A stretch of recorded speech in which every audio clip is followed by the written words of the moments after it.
savez, un des éléments les plus importants, c'est qu'il y a eu un rapport interne de la gendarmerie, commandité par l'ancien commandant-chef de la gendarmerie. Et ce rapport a établi qu'il y a eu un complot d'État qui a commencé avec des proches du président de la République, Macky Sall, et qui s'est poursuivi jusqu'au président lui-même. Et je vais m'expliquer.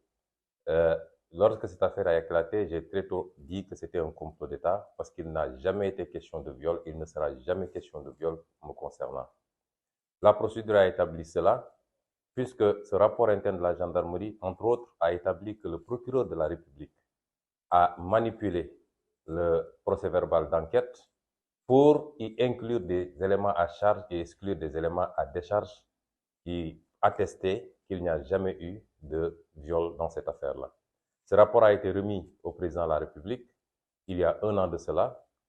Un président de la République qui est digne de ses fonctions aurait dû tirer les conséquences de ce rapport. Il ne l'a pas fait. Il a limogé le haut commandant de la gendarmerie immédiatement. Le gendarme qui était en charge de cette enquête a été limogé également et radié même du corps de la gendarmerie.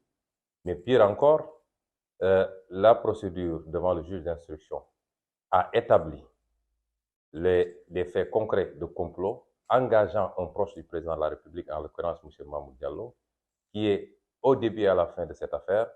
Cet homme qui vient d'être nommé par le président de la République a une haute responsabilité, alors que l'exploitation des réquisitions téléphoniques, les aveux même de la plaignante sur éléments audio diffusés et qu'elle a reconnu devant le juge d'instruction, établissaient le complot et sa complicité directe, alors même qu'il en est l'instigateur.